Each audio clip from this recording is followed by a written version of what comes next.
The Pottokas are a unique breed due to their antiquity and purity. They are in danger of extinction. A group of them lives on the hillsides of the Gredos mountain range within Spain's central system. The Welsh equine mythologist Lucy Ree has put all her passion into studying and understanding this animal's behaviour. Her work is unique in Europe.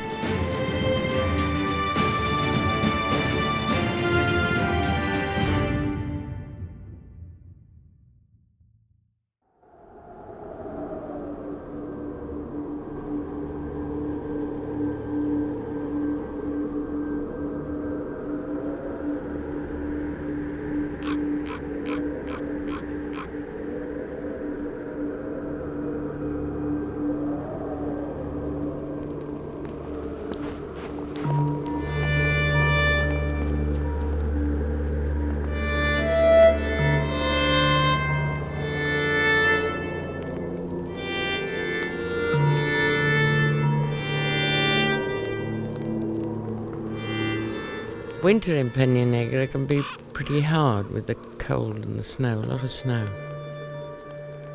Some of the groups of Pottokas go down to the woods where there's more food and more shelter.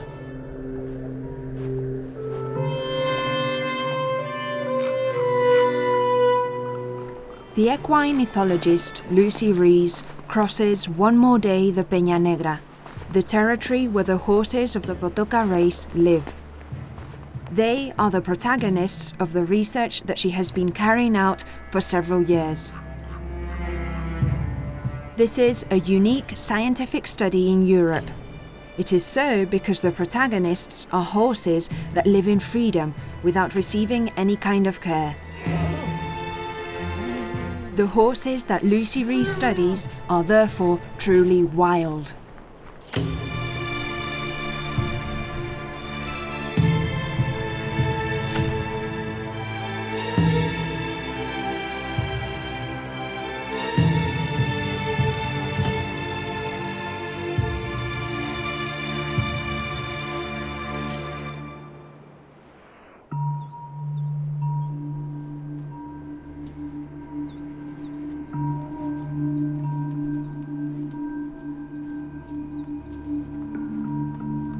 I chose Pottokas for this because they are a very ancient race, and they seem to be the purest of what was an Ice Age population that went across the whole of the Iberian Peninsula, the northern part. They're not crossed with other races, they're completely pure. Also, curiously, their DNA shows that they're not a very domesticated race. In fact, they don't seem to have been domesticated at all. The Basques have always used them simply to put up on the mountains to eat things that other things don't eat. So it's their originality that makes them really special.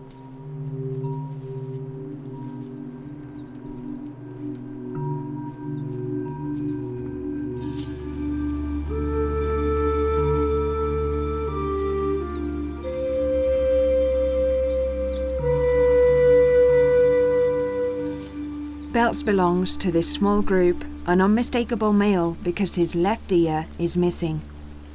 He lives with several females of a similar age. Belts is young, but he still has a lot to learn. And he's about to learn a lesson about respecting the mares of others.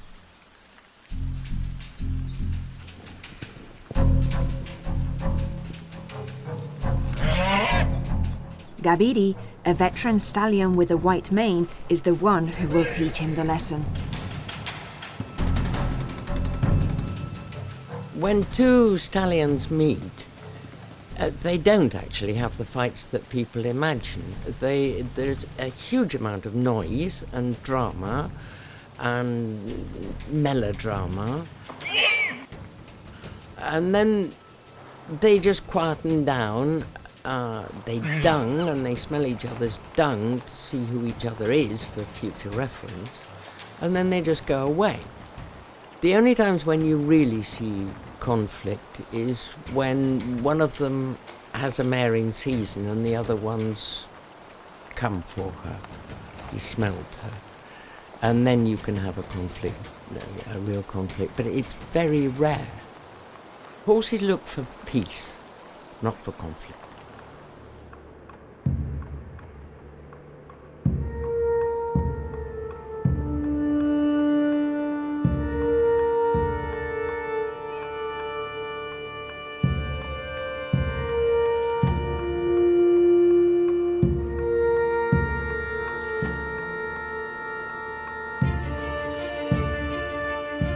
I started this project because there isn't anywhere now in Europe where you can see real wild horses without any human interference at all. They don't get fed in the winter. I don't take the colt foals away. I wanted to know, first of all, would they actually behave like other wild horses do? And they do.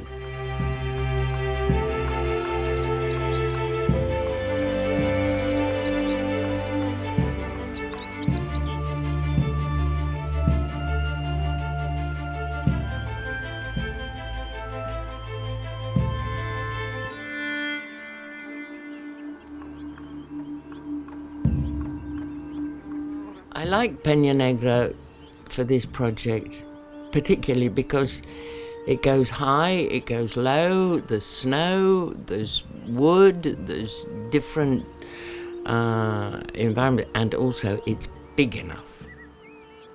It's very varied, and I was interested in how different groups are going to put themselves in different places and what effect that's going to have.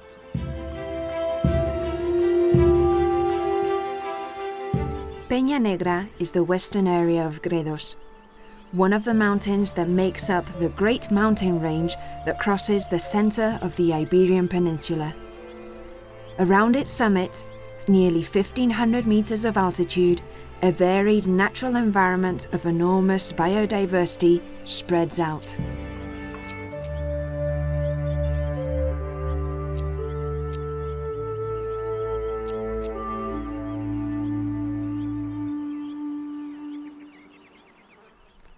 We are in spring, and the bulging bellies of pregnant mares indicate that a key moment is approaching in the life of the Pottoka's herd studied by Lucy Ree.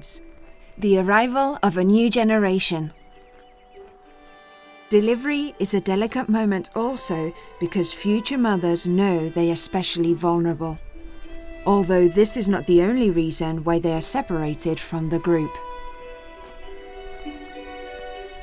We don't ever see births because they happen at 3 o'clock in the morning and the mare separates herself to be alone so that she can have the first time with her foal and form a good maternal bond with him.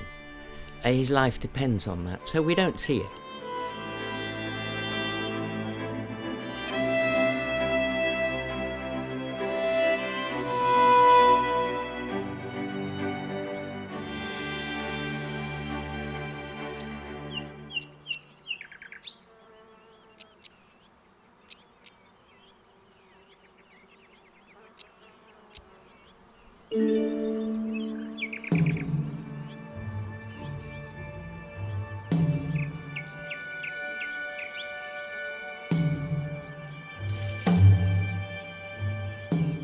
From the first day of his birth, the foal is moving kilometers up and down, and in soft, in hard, in gravel. In this makes his it's above all a cartilage, but it makes all his body prepared for the life ahead, whereas domestic horses are often so protected that actually when they start to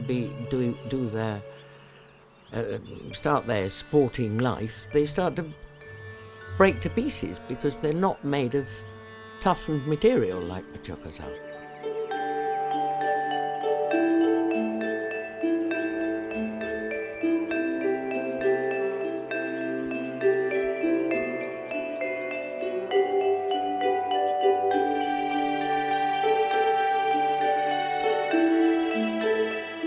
foal has to learn a huge amount in a small space of time. He has to learn to distinguish between plants, to distinguish between all the members of his group, to know how to behave in that group, to know where to go, to know... he's just got masses of stuff to learn, again, compared to a domestic horse.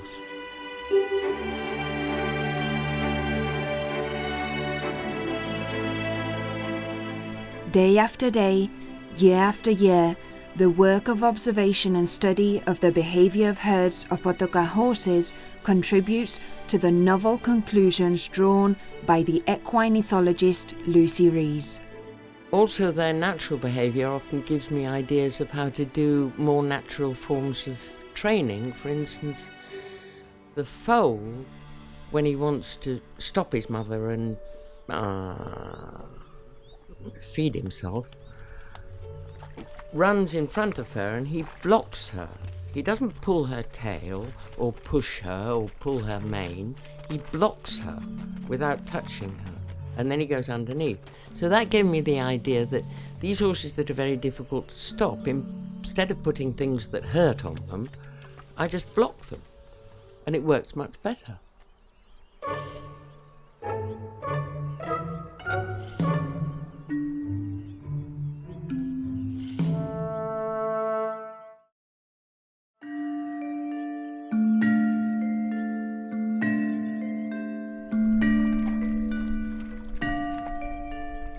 The security provided to the foal by the herd allows them to be more and more audacious in their explorations and games with other foals, which sometimes leads them to face stressful situations.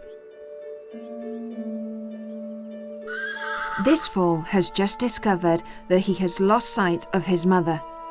He has gone after a playmate, drifting too far apart, and he does not know how to get back to her, who does not seem to be nearby looking for him either. During the first week or maybe 10 days, it's the mother who calls the foal back to her. She's preoccupied for his safety. But when she has to up her milk production and she has to eat all the time, it's the father who's mostly responsible for his safety. She just doesn't bother. They don't seem to bother very much if the foals stray off. You see more where there are predators that the father is much more preoccupied by keeping the foals with the group.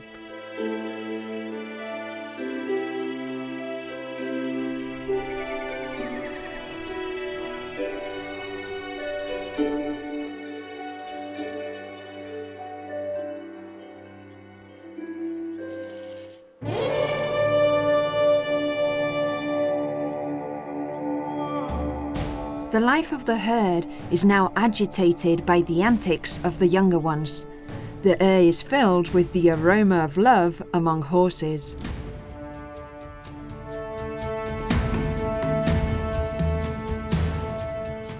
This singular grimace, known as phlegmon, helps horses capture with the vibronasal organ, auxiliary to smell, the pheromones emitted by their fellows. Stallions like Pinto are now using it constantly to find out if there is a mare in heat.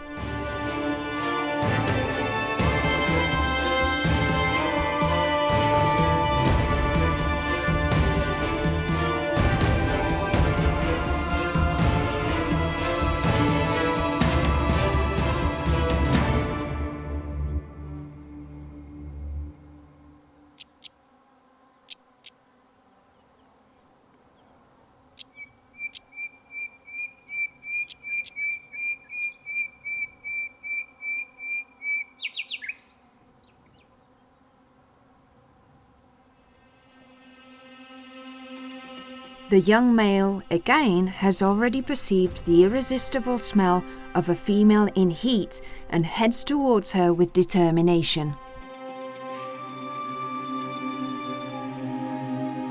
Aranta is the young mare who is emitting such smell.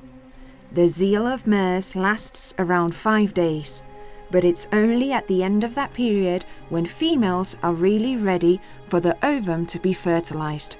Until then, they will not accept males. and they will let them know resolutely and conclusively.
Equine's obstinate insistence and Aranta's no less tenacious refusal, a rough game that can last hours, is only interrupted by sheer fatigue.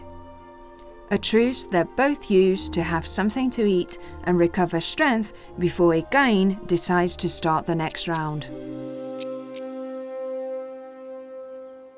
How they form their groups, how the stallions behave.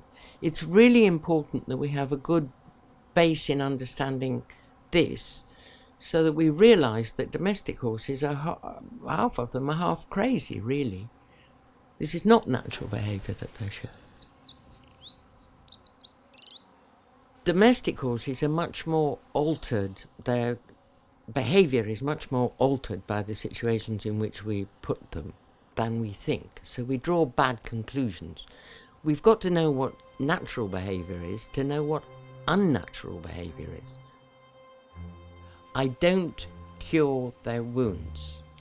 And up to now, they've cured themselves perfectly. I think that shows what little stress they have. We don't realise how stressed animals cure themselves much more slowly. If one of them hurts himself or is so ill that he's going to die if I don't interfere, I will interfere. But I'll take him away so that from the point of view of the population he's died. But I'm not going to let him die.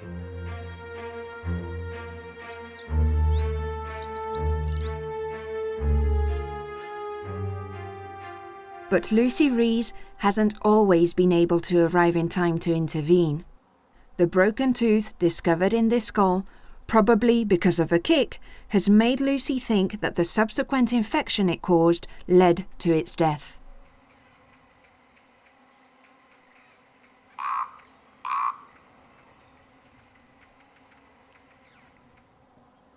Right now, Equine isn't thinking about the risk of a wound, because he's fully occupied trying to get Aranta to accept him. At least he will keep trying with all his passion. An older stallion would show more patience, even more gentleness with the female, but Equine behaves like this because he's too young and has too much passion.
An absolutely distressing situation that all foals living in Penenegra will have to face is loneliness.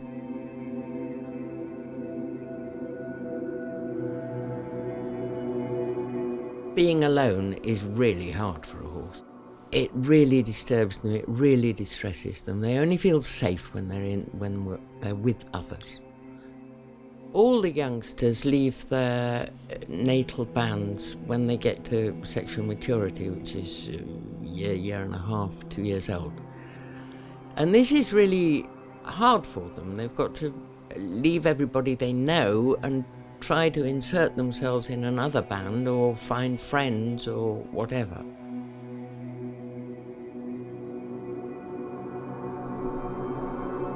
Tito is one of these foals that feels out of place and eager to find a new group in which to integrate and stop being alone. The proximity of a herd tempts him to go to meet them, but something stops him. Gabiri, the stallion of a nearby group, is determined to get this idea out of his head. Gabiri is very special to me because he came very young, and I watched him mature and grow in his knowledge of how to be a stallion, and he's the most knowledgeable chap I know. He knows exactly what to do. He doesn't get in a fuss about anything, but he's very alert. He's very aware of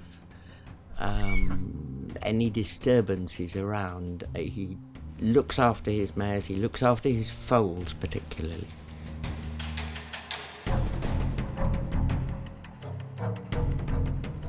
Gabiri demonstrates his experience and his tempered nature by dissuading his grandson Tito from going ahead.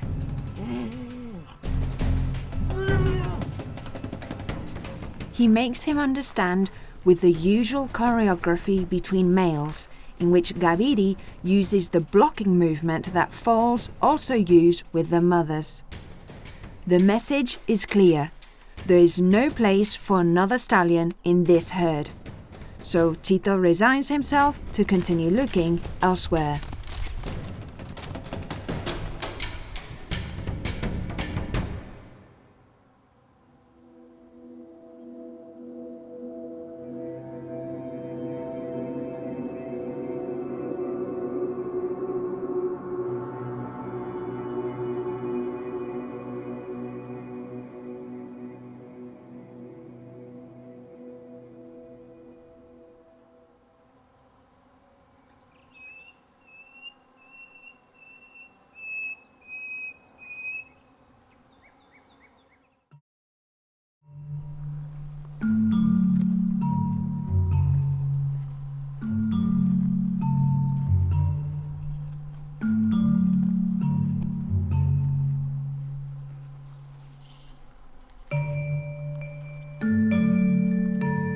The colts, the young males, normally form little groups together where they go around playing. Well, they often lose each other and split up and reform.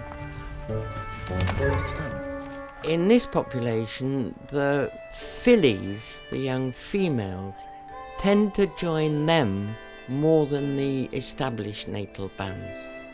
I think because the established natal bands are all quite big now and it's difficult for them to insert themselves, so they go off with the boys and they go around now with one boyfriend, now with another boyfriend. They keep changing and then they settle down more and more with one until that becomes their stallion. As the years pass, he begins to be a stallion. He doesn't have to fight for them.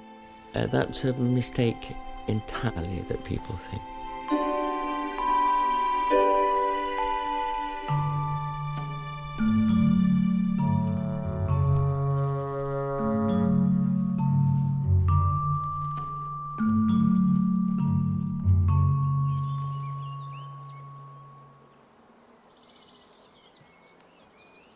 Ahmet is a year and a half old, so he's one of these teenagers who goes backwards and forwards in search of new friends. Not long ago, he was in a group with belts, the stallion without an ear. Metz has smelt the presence of his old friend and heads towards him, anxious to be accepted by him again. But something has changed. Belts now lives with several mares, consolidating his own herd.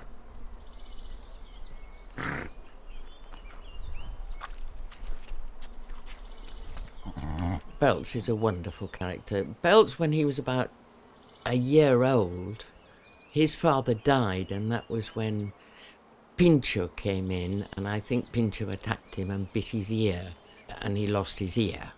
Well, it doesn't seem to have affected him at all. He's grown up really well, and he's now forming himself as a stallion. He's had girlfriends a couple of years now, but he was a bit... Well, they're not serious enough when they're young. They forget about their girls and they go off doing other things, and then they come back, and he's now settling down better and better.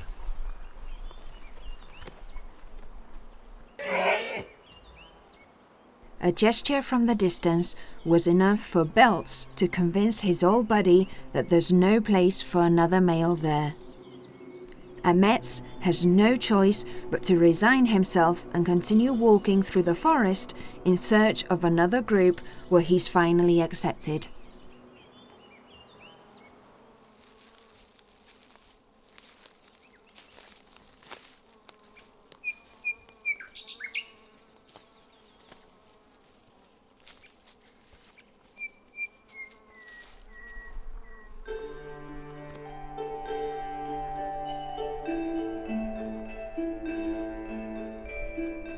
One of the things I'm seeing is that is family differences in how they form bonds. Some mares get very attached to a stallion and they won't leave him. Some mares, when their foals are quite big and they don't need a stallion to protect the foals, go off wandering more by themselves. Some mares, one in particular, simply lives in one place and she refuses to go from there.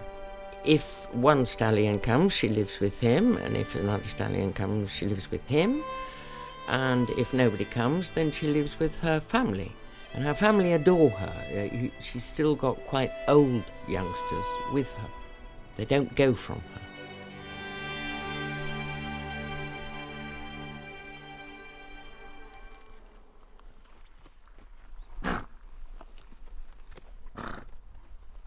Among the stallions of Pottoka horses that live here, Pinto, who is suspected of having left Belts without an ear, has a peculiar character.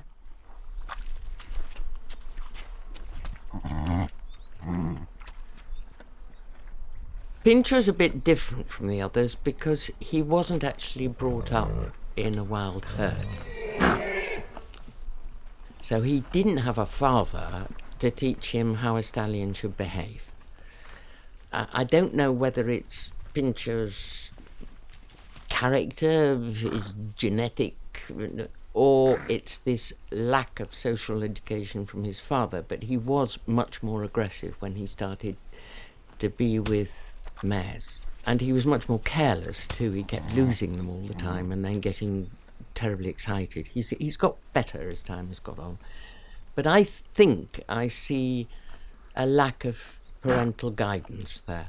The colt foals normally are fascinated by their fathers, and they spend a lot of time following them around, imitating them, learning how you should behave when you're a stallion, and he didn't.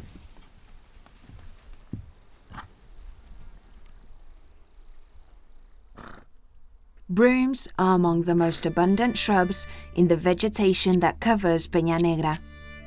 Perfectly adapted to the harsh conditions of this environment, they offer food to horses and also shelter a multitude of species. During spring and summer, a broom can become a small, densely populated universe.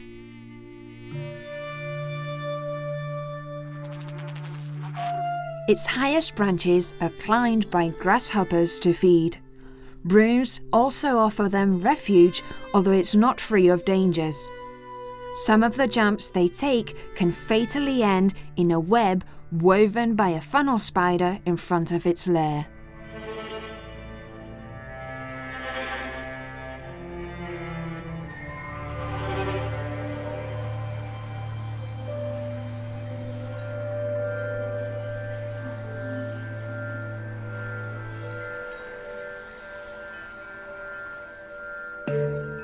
This kind of bush cricket is really well adapted to life in the broom. Stahl's saddle bush crickets are insects that are typically in mountainous habitats, who find in these bushes all they need to live and reproduce themselves. The sac that females have at the end of their abdomen is a spermatophore. The male has produced it and put it there during courtship as a kind of bridal gift. It contains nourishing substances that will feed the female and sperm that she will absorb to fertilize her eggs. A sack full of food is irresistible to other neighbors, but this bush cricket knows how to make it clear that she does not intend to share. It's a gift for her and only her.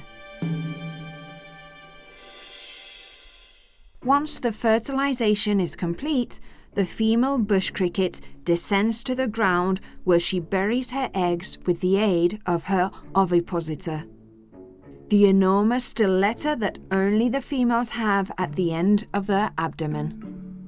The base of the broom is not just a good place for the new generation of bush crickets to be born. It is also a refuge for Iberian scorpions to rest during the day. These nocturnal hunters, endemic to the Iberian Peninsula, retire to shady places during daylight hours. And here they remain quietly, provided that no one bothers them. The bite of a scorpion is not mortal for a horse like Pinto, but if it injects its poison into their nose, inflaming it, it can kill it by suffocation because horses do not breathe through their mouths.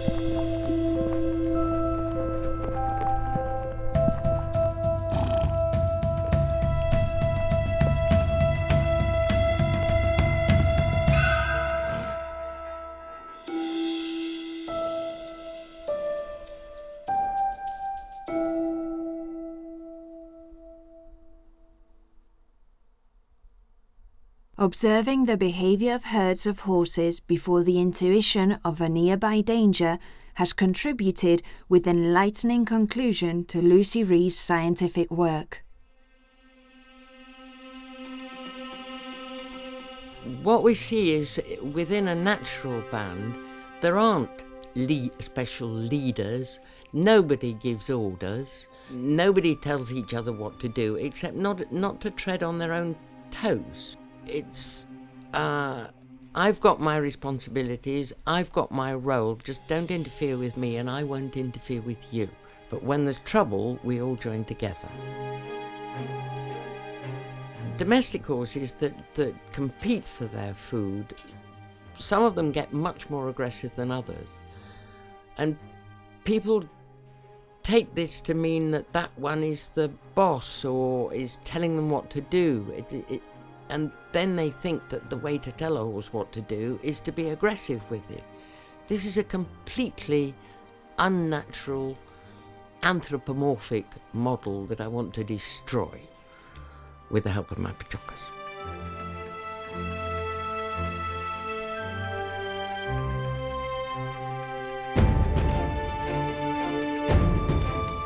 They are, of course, prey animals, and their reaction when they're attacked, or when they think they might be attacked, is all grouped together and they run together like little fishes or something. But nobody is actually telling them to do it. If anybody gets left out, then they get eaten. Nobody asks who's the commander fish in a group of fish, or the commander pigeon in a group of pigeons, and there isn't a commander horse in a group of horses either. It's just join together and do what everybody else is doing.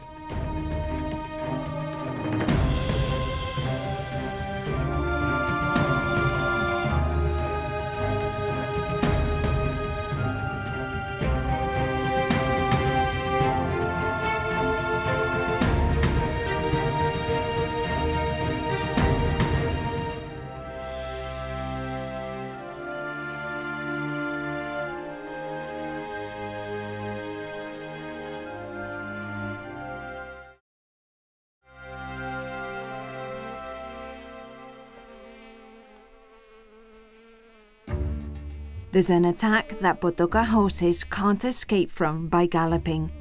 In the middle of summer, real clouds of flies, gadflies and other insects tirelessly besiege herds feeding on their fluids.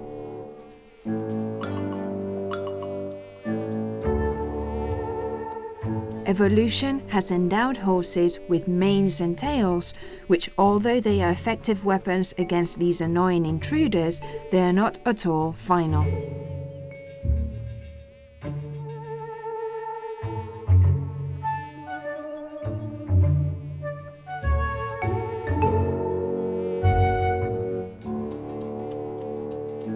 Especially when the attackers are able to find corners in the anatomy of the horses where they are safe from the whips of hair.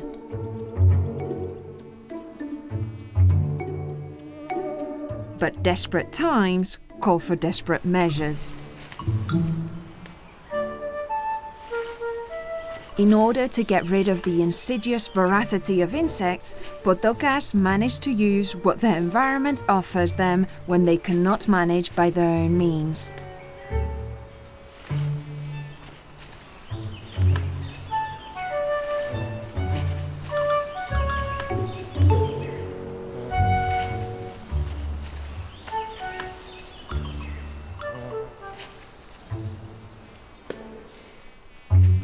Another way to combat such annoying parasites is to collaborate while resting, so that the tail of one horse scares the insects of another's face. In the case of this newly formed couple, standing head to head is useful for other things that are even more important for a young horse. Both are 2 years old. They are consolidating their relationship, and placing themselves like this allows them to soak up the smell of the other, strengthening in this way the ties that are bonding them.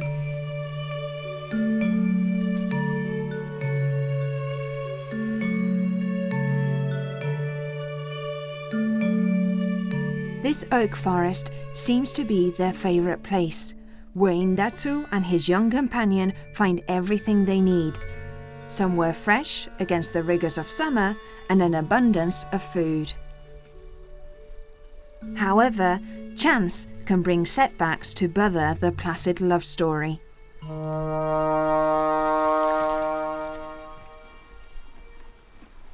During their wanderings in search of food, a couple of mares approach them. They are well received by the couple as there is food for everyone.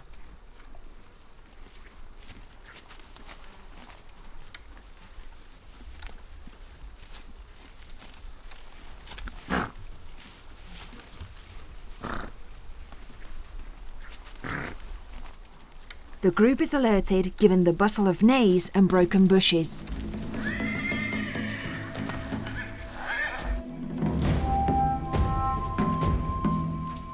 Someone approaches quickly and not with friendly intentions.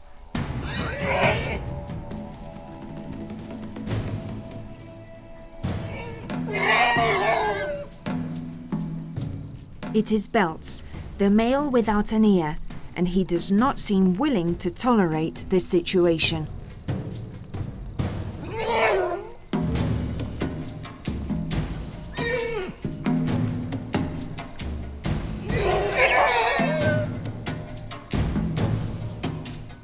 The two mares that have just joined the young couple are part of his group, so Indatsu has little doubt as to what Belt has come for.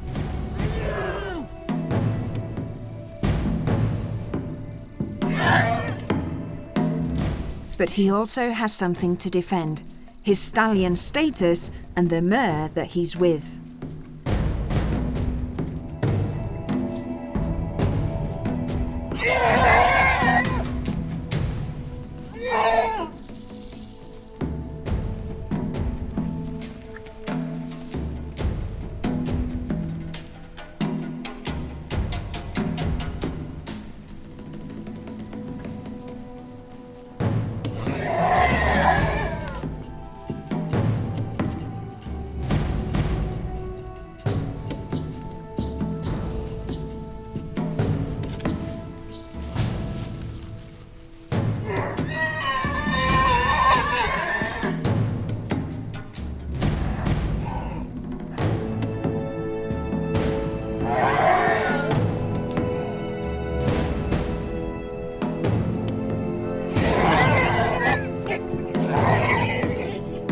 Again, a spectacular struggle between the stallions of Penenegra is solved without more apparent damage than those suffered by the vegetation.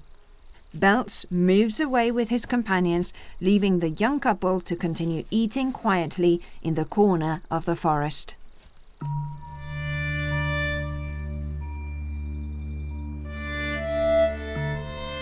Pottokas in particular eat a much wider range of plants than domestic horses. They eat a lot of bracken, but only at certain times, only in July and August. That, of course, is not eaten by any ruminant because it's poisonous to ruminants. Cows, goats, sheep don't eat it. So it's a very invasive plant. They clean it up nicely.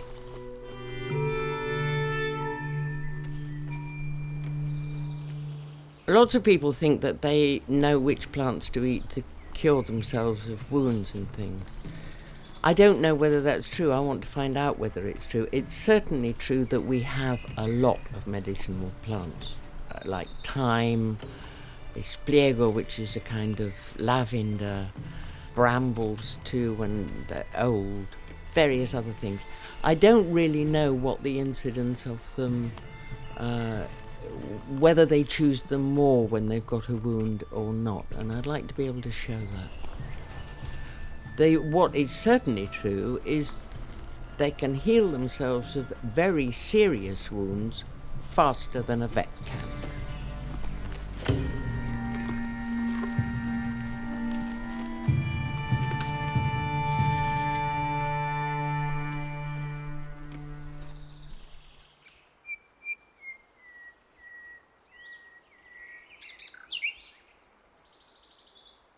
The arrival of full crocus flowers to the high pastures announces that the summer is coming to its end.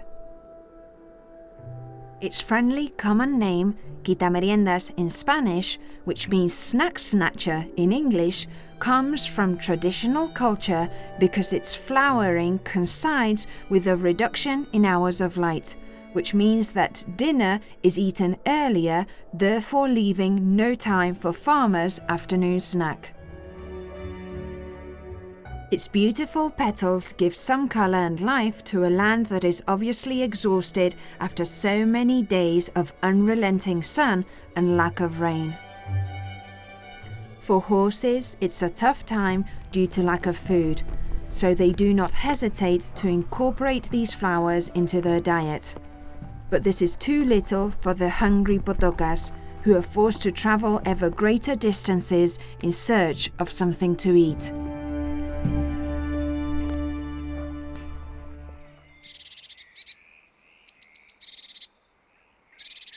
However, in the chestnut trees and oaks that shade them, an authentic mare is brewing, which they will soon take advantage of.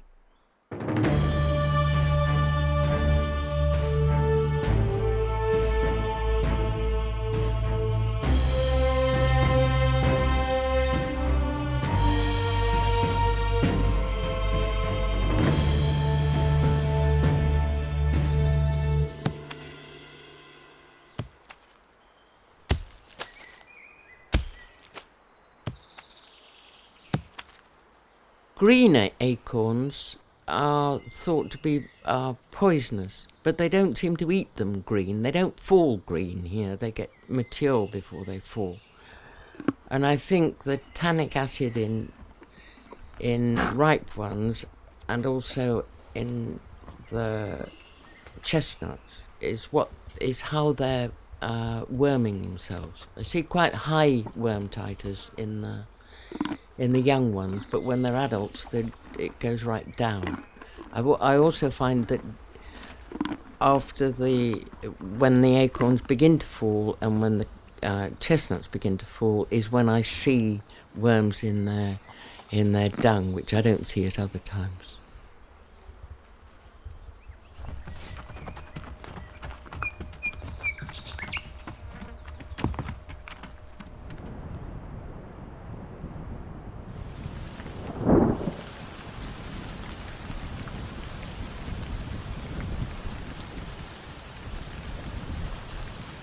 The first rains of autumn have returned some greenery to the grasslands and a little relief to the herds of Pottokas.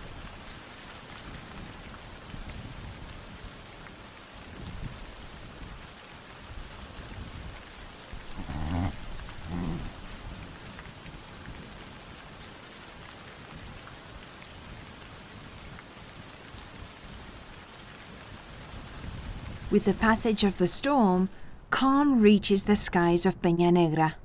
But this does not occur on the ground. Equine, the stallion, comes racing to recover a mare that has approached another herd.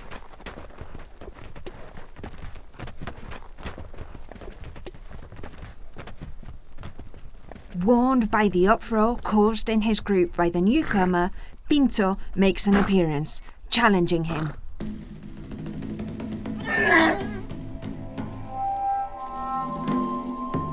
Both stallions are set to settle what seems to be a fight that comes from old. The mare Equine had come for had already been in Pinto's group before.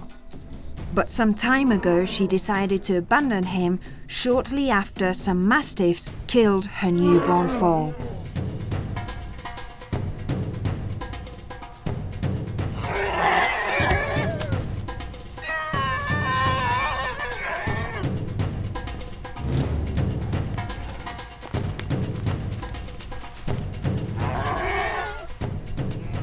It's a real fight between stallions. Two superb males overflowing with energy and even strength who do not become afraid by the harness the challenge is acquiring.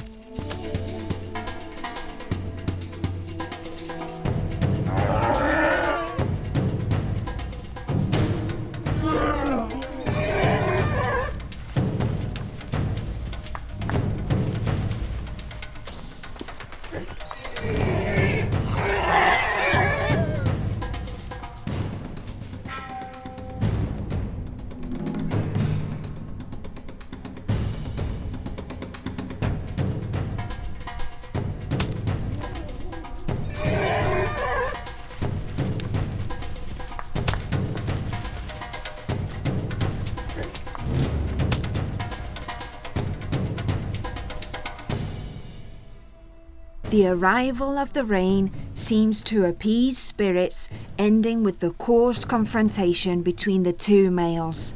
Equine has withdrawn, followed by his companion, and calm is restored in Pinto's group. Life goes on for the herds of the Pottoka horses of Penenegra, studied by Lucy Ree. A life of freedom that only follows its own nature and the pace marked by the cycle of the seasons.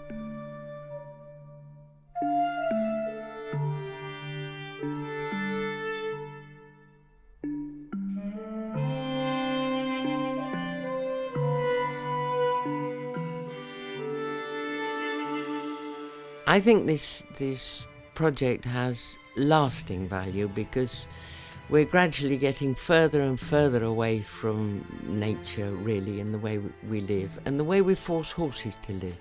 And to have a constant reference to how they want to live, how they do live, how they...